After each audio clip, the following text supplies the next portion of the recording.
If you have a OneControl touchpad with a USB drive, you will want to save your programming before you replace the X Series X2 controller to simplify the procedure.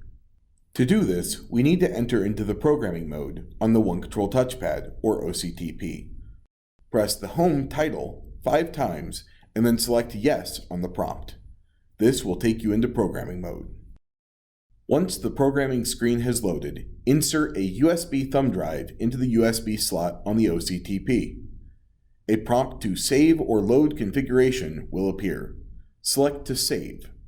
Choose a file name to save under that will be easily recognizable, naming it after the coach owner, floor plan, or work order number, or something similar may be helpful.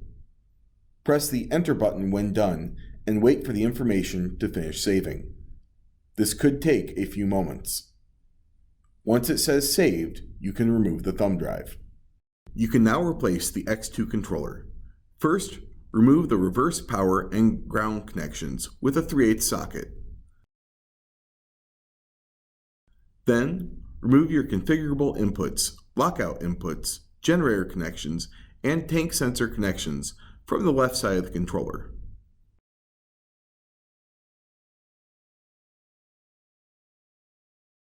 Next, remove your CAN bus harnesses. If one of your CAN bus ports has a terminating resistor in it, set this aside and save it for the replacement controller. Next, remove the connections from the right side of the controller. Again, a 3/8 socket will be used to remove the latching power connection. Then, you will disconnect the 5 amp latching output harness, the 15 and 20 amp latching output harness, the hydraulic output harness, 15 amp reversing output harness, and the 30 amp reversing connection if it is present.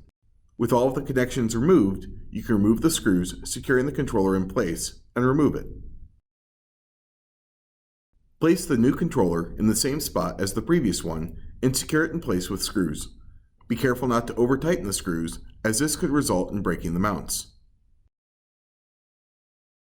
With the new controller secured, begin reconnecting your harnesses. Start with the reversing outputs at the bottom right and work your way up the right side, connecting the hydraulic outputs, 15 and 20 amp latching outputs, 5 amp latching outputs, and finally reconnecting the latching power connection with a 3/8 socket.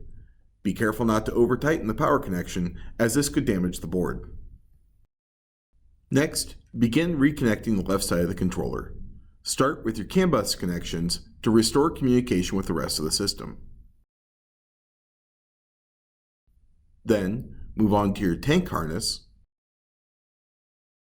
generator harness, lockout input harness, and your configurable inputs harness. Finally, reconnect the reversing power and ground with a 3/8 socket.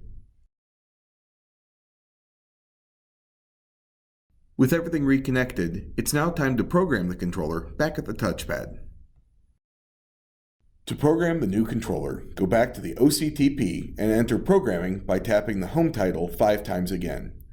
Select Yes at the prompt and wait for the programming page to load.